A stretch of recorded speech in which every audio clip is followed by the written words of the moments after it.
안녕하세요. 영화 제작 도구 활용법으로 인사드리게 된 이지현이라고 합니다. 영상의 기본적인 특징과 영상 언어, 촬영 및 편집 관련 용어를 함께 정리해보는 시간을 가지려고 합니다. 앞으로 잘 부탁드리겠습니다. 영화 관련된 도구는 매우 다양합니다.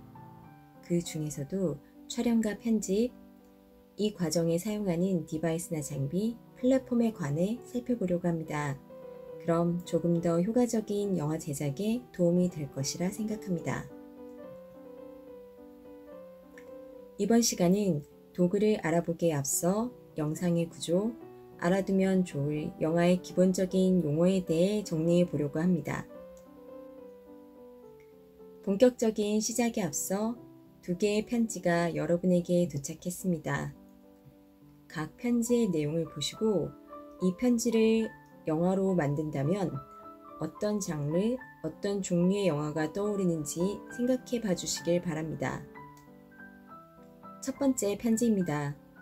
영원히 너와 함께 할 거야 라고 쓰여져 있는 이 편지는 어떤 종류의 영화가 연상되며 어울릴까요? 두 번째 편지입니다. 첫 번째 편지의 글자 색상부터 내용까지 동일합니다. 하지만 글자의 폰트, 즉 디자인이 다릅니다. 이때 어울리는 영화는 어떤 것일까요? 이번에는 두 개의 편지를 나란히 두고 비교해 보겠습니다. 제 생각을 말씀드리면 영화의 종류를 떠올려 볼 때 왼쪽의 첫 번째 편지는 드라마나 로맨스 같은 영화가 어울릴 것 같고, 오른쪽의 두 번째 편지는 범죄, 스릴러, 공포 영화가 어울릴 것처럼 보입니다. 보는 사람에 따라 다른 생각이 드실 수도 있겠지만 두 개의 편지는 다른 종류의 영화를 떠올리실 수 있을 거라 예상해 봅니다. 다음은 미술사에서 업적을 남긴 화가의 화풍으로 어떤 동물을 표현한 이미지입니다. 다빈치, 렘브란트, 모네, 피카소 등이 보입니다. 어떤 동물인지 눈치채셨겠죠? 네, 이 동물은 바로 고양이입니다. 앞서 보신 것처럼 텍스트는 디자인에 따라 전달하는 느낌이 다르고, 이미지는 같은 것도 개개인마다 다른 표현법으로 전달하는 걸 확인하실 수 있었습니다. 텍스트로 이루어진 소설이 인간의 상상력을 자극한다면 영상은 기본적으로 설명이나 묘사 대신 보여주기 기법을 사용합니다. 다음의 문장을 머릿속으로 상상해 봐 주시길 바랍니다. 머리를 풀어헤친 여자는 몸을 움츠리며 슬픔을 참지 못하고 눈물을 흘렸다.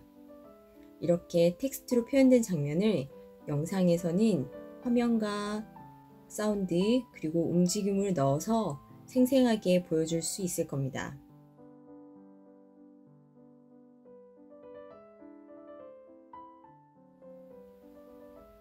영상은 기본적으로 이미지에 공간을 부여하고 시간을 조절할 수 있는 특징이 있습니다. 1911년 제7예술선언을 통해 영화를 정의할 때 조형적 생명과 정서적 생명의 모든 것을 총화했으며 과학과 예술을 결혼시켰다 라고도 했습니다.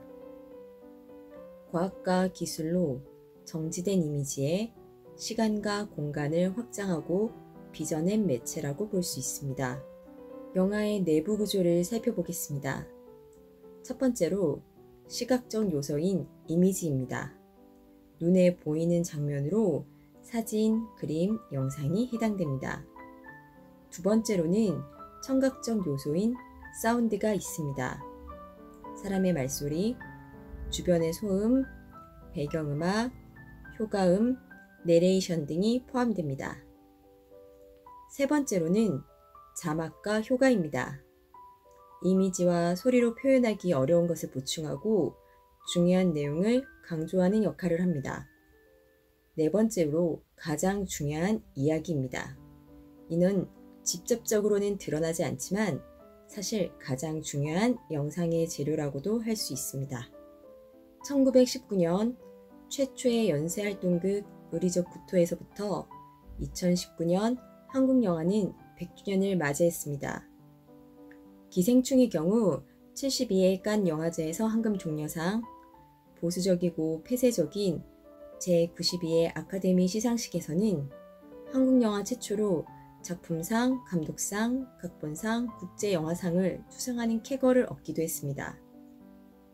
지금 보시는 것은 한국에서 많은 사람들에게 사랑을 받은 영화 흥행 순위에 따른 포스터입니다. 영상 중에서도 영화는 많은 전문가와 장비, 시간을 필요로 하며 산업적인 요소를 포함하고 있습니다. 다음은 한국 영화 중 제작비 200억 이상이 든 영화 포스터를 나열해 봤습니다. 많은 제작비를 들였지만 흥행 순위와는 차이가 조금 있는 것을 확인하실 수 있습니다. 즉, 많은 제작비와 화려한 비주얼만으로는 사람들을 설득시키고 공감하게 하는 것과는 다르다라는 것을 확인하실 수 있을 겁니다. 결국 영화는 보는 사람으로 하여금 설득이 되고 공감을 불러일으키는 이야기가 가장 중요한 요소라고 할 수 있을 것입니다. 우리가 우리의 이야기를 영화로 표현할 때 효과적으로 전달하기 위해서 도구를 활용해야 합니다.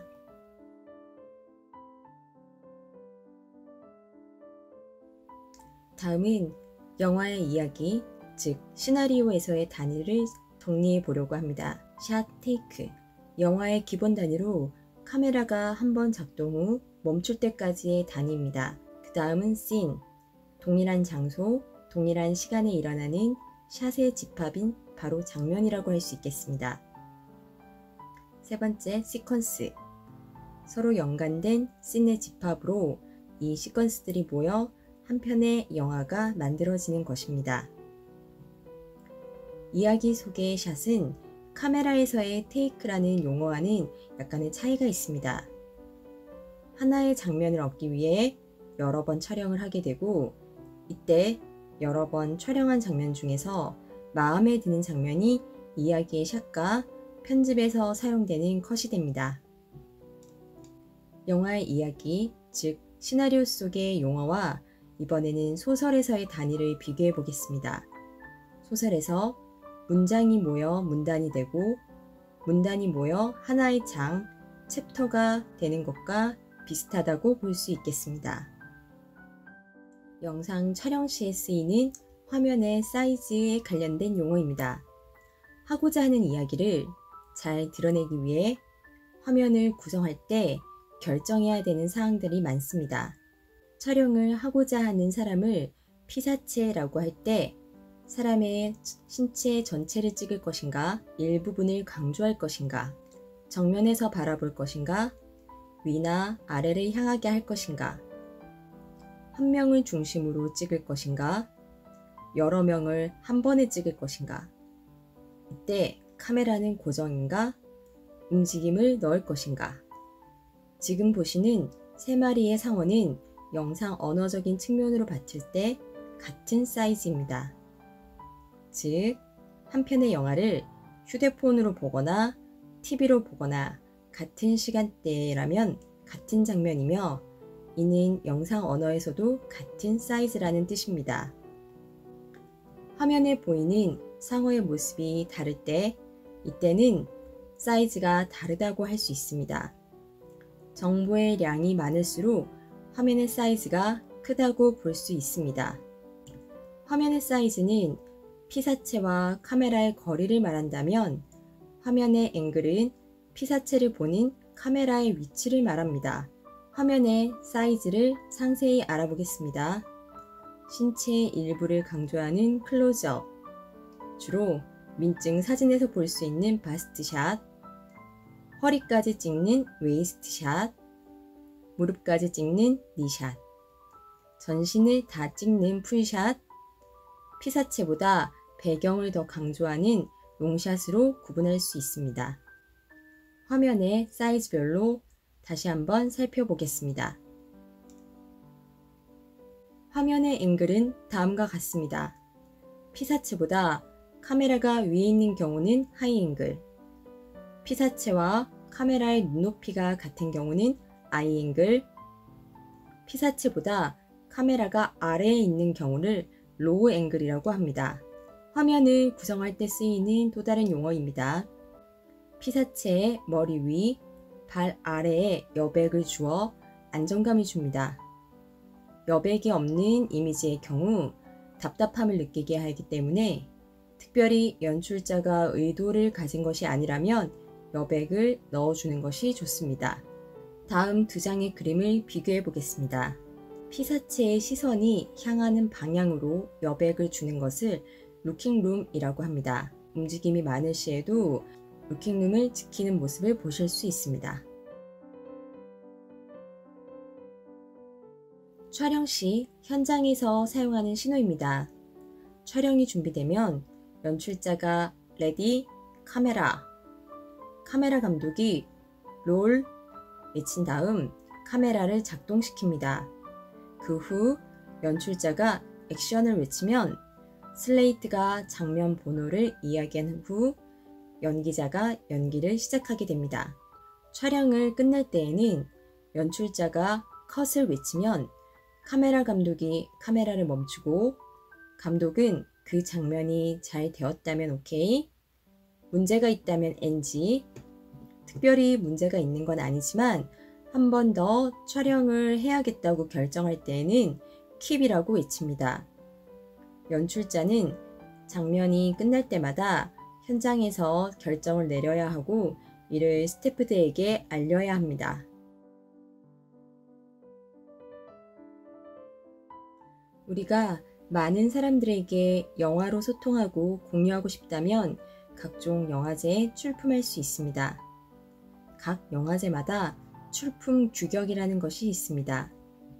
영화제마다 조금씩 차이가 날 수는 있지만 일반적인 경우에는 러닝타임, 해상도, 포맷, 용량 등 요구하는 규격이 있습니다.